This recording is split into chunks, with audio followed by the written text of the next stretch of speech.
Good day, guys. I hope you all are well. I hope you all are great. Welcome back to the MSG podcast. If you are new here, kindly don't forget to subscribe, like, comment, and share the video. All right, guys. Today we're gonna be unpacking the infamous, bail application of Katiso Molefe. So this judge actually decided to free Katiso Molefe on a bail for 400,000 rand. This happened today, guys. The mastermind of the contract killings and the drug cartel, is actually out on bail, guys. This is for the second time that he has been given bail, despite the fact that he's linked to 18 more murders, that were executed by his contract killers, So I don't understand the analogy of this judgment of this judge. The MPA tried to prove by all means to get to keep this guy in jail. They actually produced documents, evidence that this guy has ties in Taiwan or whatever.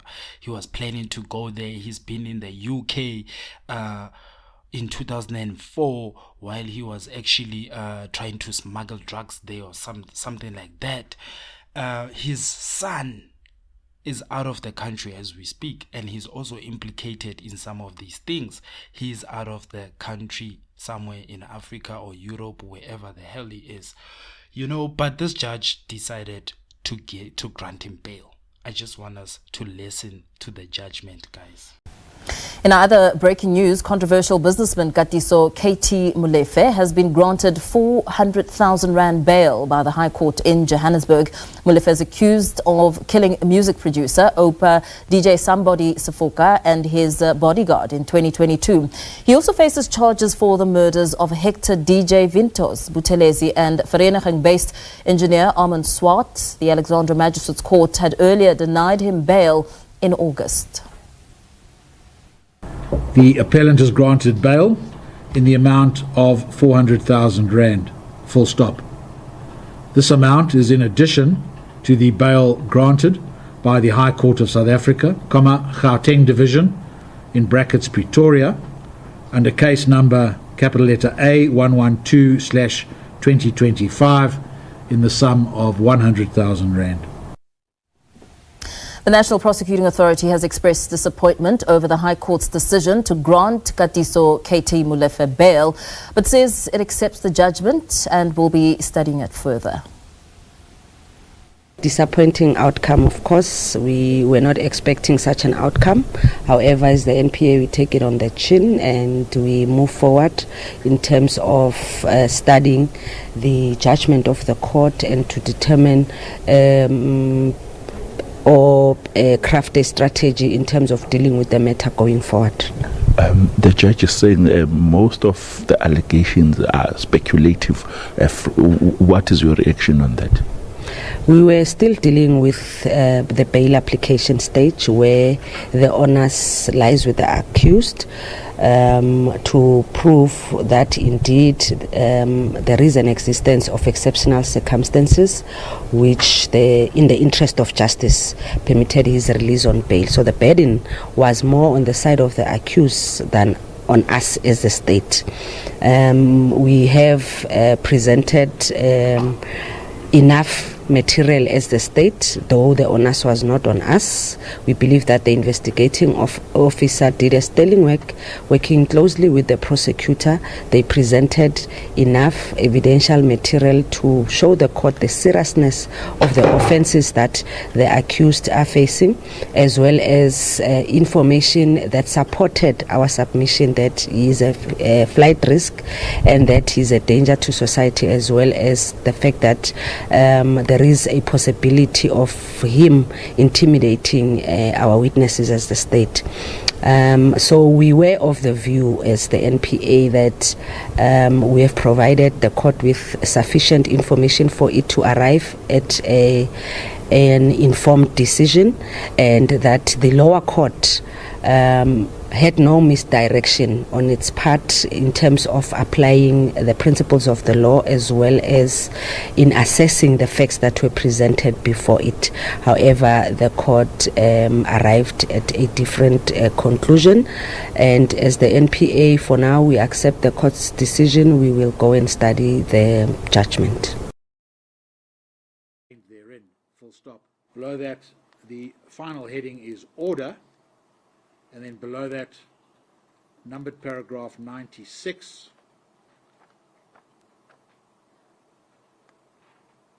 Reads as follows.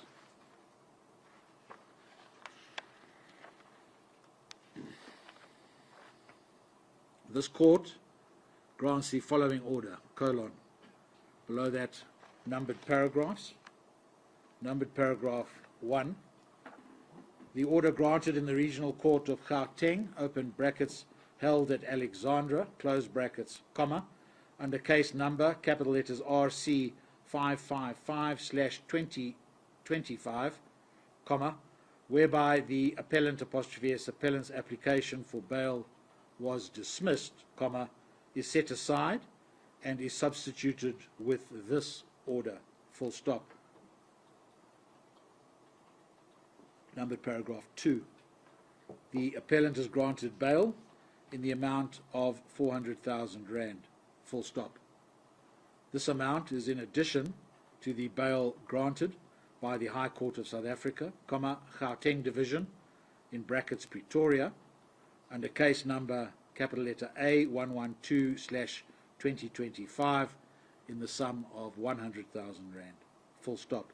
Okay, guys, so you had this this judge. I think he's a clown, you know what I mean, because the fact that he's basing his whole judgment on the fact that the evidence that was provided that Katiso Molefe is a flight risk is based on speculation.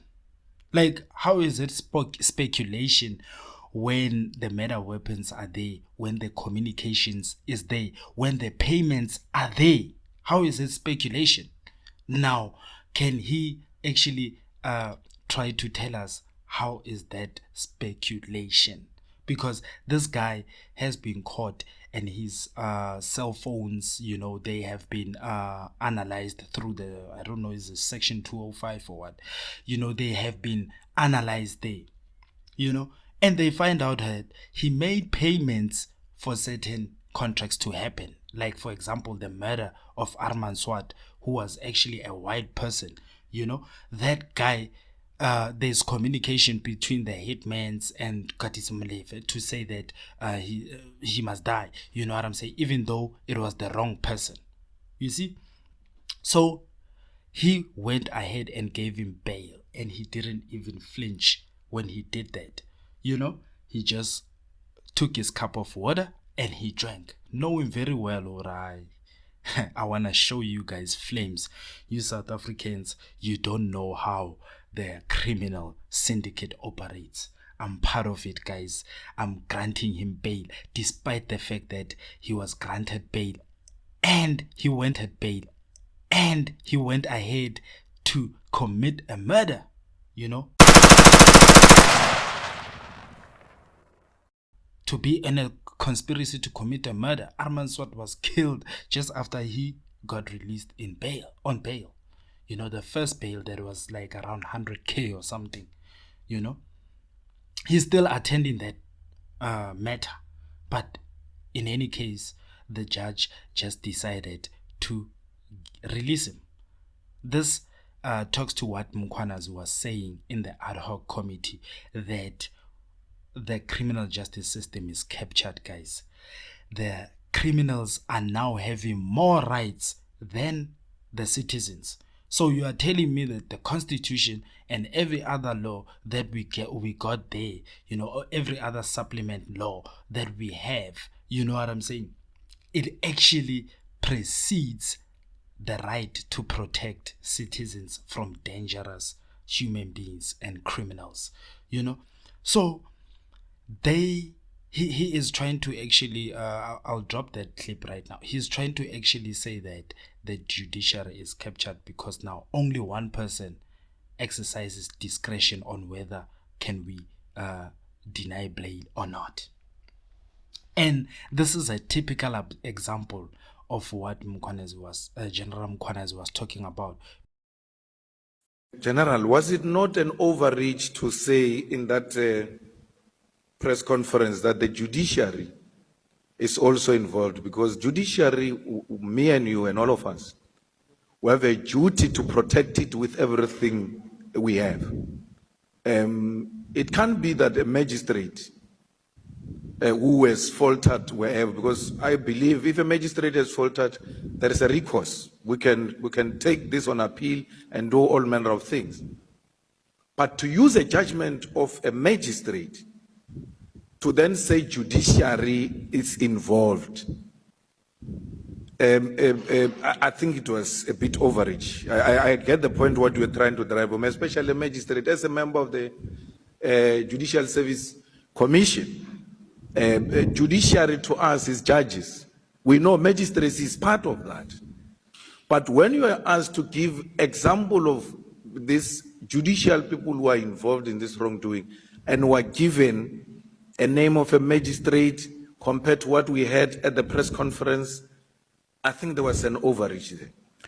Honorable Member, I had said earlier, unfortunately, you'll appreciate at the Madlanga Commission, there are two presentations that are done there. It's an open one and the in-camera. If this ad committee were to adopt similar approach, perhaps maybe engaging the Joint Standing Committee of Intelligence, you will hear things that might shock you about that, what you believe is a judiciary, which is judges. If this ad committee were to adopt similar approach, perhaps maybe engaging the Joint Standing Committee of Intelligence, you will hear things that might shock you about that, what you believe is a judiciary, which is judges, how the judge gets involved in the mess. Is that your evidence, General, that in camera we're going to hear explosive things about judges? Yeah, it's there.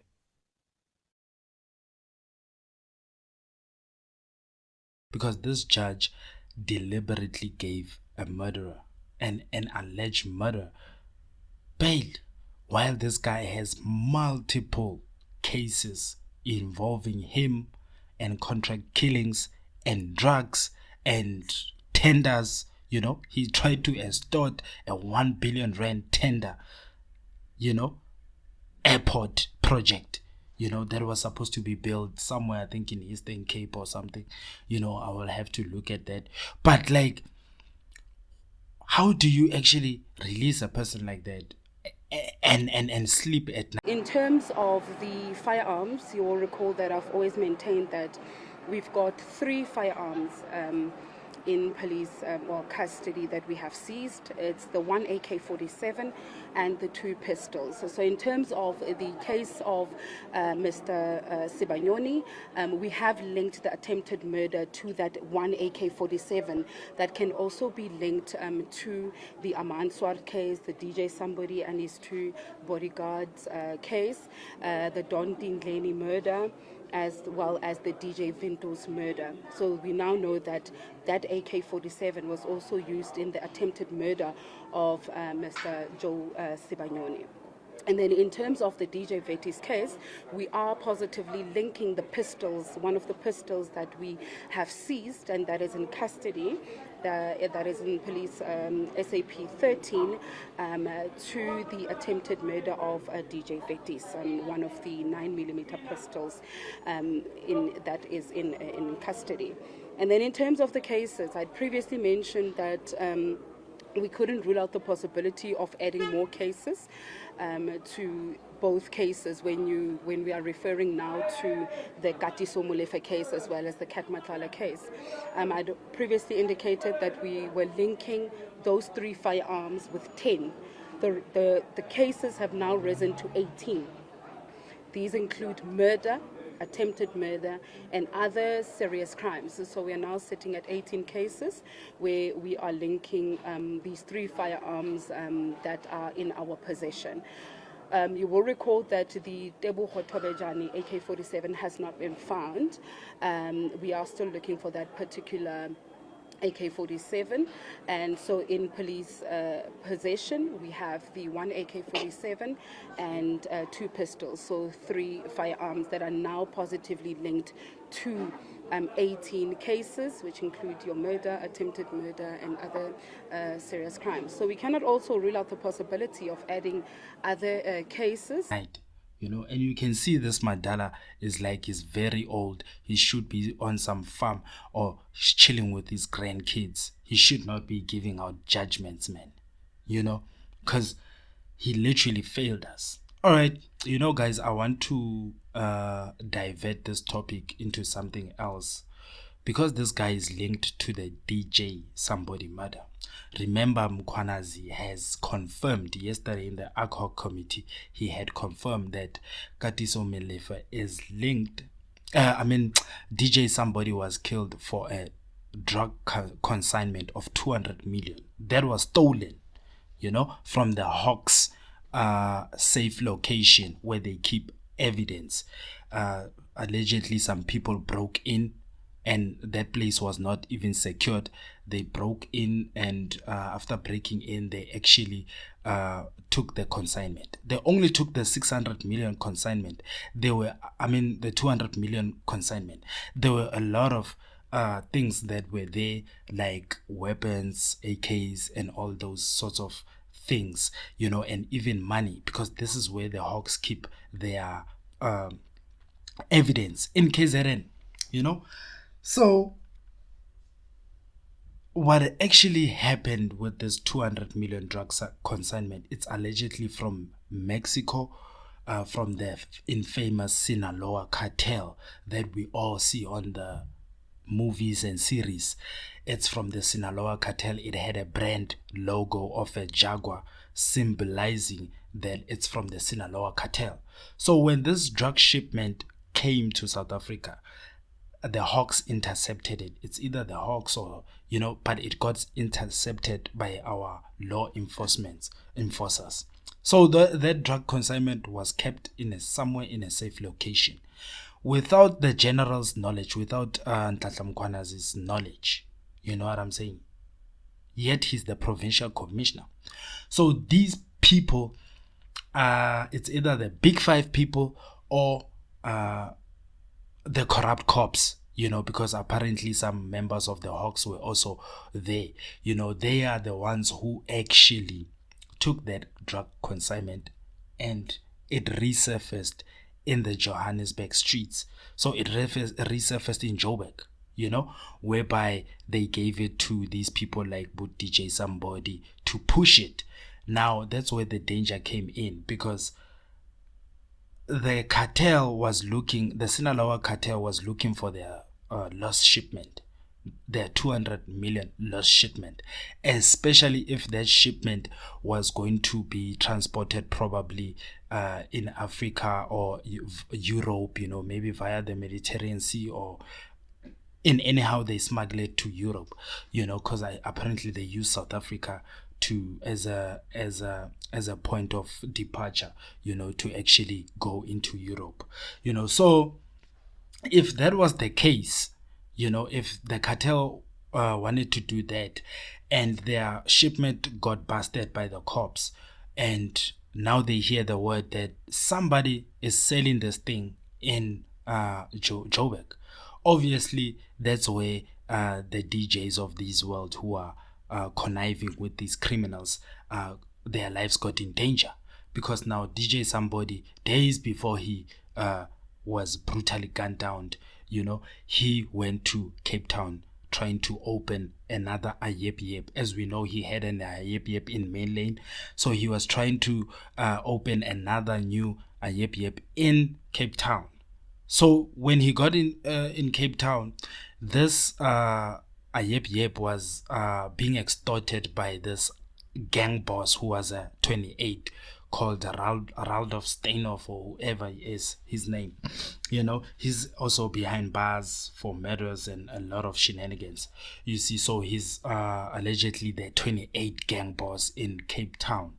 So now, when he got there, DJ Sumbody probably produced the cocaine and he showed him, okay, I have this. This is what I have. I'm trying to push it and I'm opening shop here. And then this guy told him, dude, these goods are wanted. This shipment is wanted. You might be in trouble for this thing. You see? Because now the 28 gang boss, he probably has connections with the Big Five cartel. You know, he contacted them immediately, telling them that this shipment that you see, remember this thing has a logo. So obviously when he showed him with the logo. And he was like, this is too hot. I can't help you. You know, what I can tell you is that you better get rid of that thing because everybody's looking for that. You see? So he told the Big Five cartel that this shipment is wanted. You know, the cartel is looking for it. Somebody's looking for their stolen goods. And we know how ruthless the cartels are because one of the drug smugglers in Cape Town, he actually got killed because he backstabbed the cartel. 77 million. I think that shipment was from Brazil or Cape Town, you know, and they allegedly throwed him in the ocean, you know, where nobody can find him, you know. That's what you get when you mess around with cartels like the Sinaloa cartel. So obviously the Big Five panicked when they heard these news. They knew if they get if the cartel, the Sinaloa cartel, gets to one of the peoples that they had given this shipment, this stolen shipment, you know, if one of those people, if they get one of those people like DJ Sumbody, for example, and they get them to talk, or where did you get this shipment? Okay, we understand you were probably not involved in stealing it, but where the hell did you get it? And then they will start singing, because death, you know, when you are facing death, you will talk, you know, and you will tell them, okay, I got it from the Big Five, or maybe I got it from Katiso Molefe or Ket Matlala. You see now? Now the cartel knows who stole their shipment. They are going to go straight to those Big Five guys and they're going to kill them. You know what I'm saying? It's either they're going to kill them, or firstly, they're going to try and recoup their lost shipment, because the original owners, obviously, they are around. It's either they are still in jail for a shipment that got lost in the hands of the police, or they got released, you know. But those people are still around, who were the original owners who received the shipment from Mexico. You see, because the people who stole the shipment actually hijacked it from the police, you know, and that's where they were gonna get in trouble with their corrupt cops, because they were gonna die like flies. So they couldn't take that. They couldn't take that risk. They had to kill these people. They had to eliminate them, all of them. You know, they were shot in execution style, you know, AK-47s, you know, rifles, 40 bullets, you know, spent on them. Like, they wanted to make sure this is what the Sinaloa cartel does. Because if the Big Five were caught in the mist, you know, and the Sinaloa cartel knew that it was them who stole the shipment, they were gonna die the same way. So they didn't want that to happen to them. They rather do it to their puppets who are selling drugs out there for them, like DJ Sumbody, you know. So I believe this thing of Katiso Molefe getting out of jail, you know, on bail, has three implications. One is either he's gonna run away, flee the country, you know, or turn up or fake his own death. Number two is either he's gonna get killed. The reason why I'm saying he might die is because the Sinaloa cartel already knows what's happening with their lost drug shipment. They know. It's all up in the news. It's all up in the Madlanga Commission. It's in the ad hoc committee. They know what happened now to that shipment. So he better watch out. The third one is that he's gonna kill more people. It's either he's gonna do more contract killings to attempt to evade justice on these charges that they have. So people like General Mkhwanazi, General Khumalo, GCI Ops members, the political killings task team, and whistleblowers are really in danger because of this reckless decision from this old man, this judge who's an old crooked judge. I'm gonna, at some point we should call a spade, guys. I know I don't have any evidence against him, but this judgment is so biased, it's so fake, to the fact that he did it on purpose. He's actually sending a message to us to say that we don't care about you South Africans. This guy can kill anybody, Papita or whoever. Arman Swat, I mean to say. Arman Swat is a white person, but it's clear this judge didn't give a F about that. He should actually be the one who said, no, you can't get bail. You have to stay in jail because he killed one of his own. I guess when it comes to the money, skin color doesn't matter, Yeah, so a lot of the courts in Johannesburg, especially the Johannesburg High Court, man, they are just captured, man. You can literally see that they are captured by criminal syndicates, 400,000 bail. What was the reason behind that, the logic behind that? 400,000 rand. The fact that it's so expensive for him to get out, it means that he's a flight risk. It's a clear indication that he's a flight risk. But he went on and gave him the judgment. Gave him the freedom to get out and walk out. You see? So yeah, guys, that's what I wanted to discuss basically on this this Katiso Molefe saga. Their water weapon is linked to 18 murders, but the judge just didn't give a fuck about it. He just didn't care. So as I conclude, guys, we will be having more type of stories like this, and I will keep you updated on these ones. I think we just need a new political party that can get rid of this cartel that we are facing, and I'm glad that there are people like General Mkhwanazi who are still standing for the truth, who are still there and making sure that, we fight back. Because if we don't, if they win this time around, then forget it. They are never gonna be held accountable. They're gonna do whatever they like.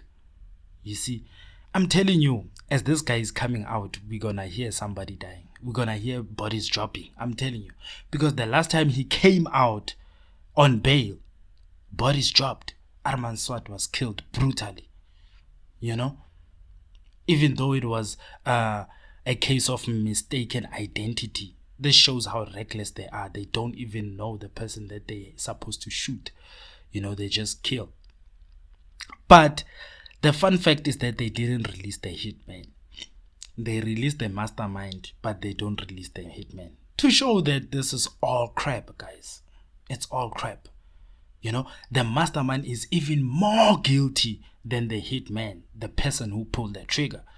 He's even more guilty because he's the reason why this whole thing started. If he didn't go out hiring people, then that this thing would have never happened, But it has happened because the mastermind wanted to eliminate somebody. So this judge, I don't know why the hell he can't get that point of this guy is a mastermind. He should not be given bail. But anyway, guys, this is the captured justice system Mkhwanazi was talking about. We can see it. It's live, it's living. Yeah, this cartel is thriving. I guess it's a victory today. They're gonna be celebrating while bodies drop, while they have to deal with their loose ends.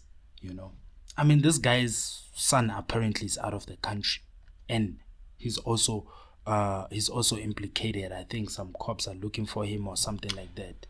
You know? Yeah, guys, let me know what you think about this whole shenanigan of this bail application. Please comment, like, share, and subscribe. I will be back with another chilling episode because, yeah, it doesn't end, hey?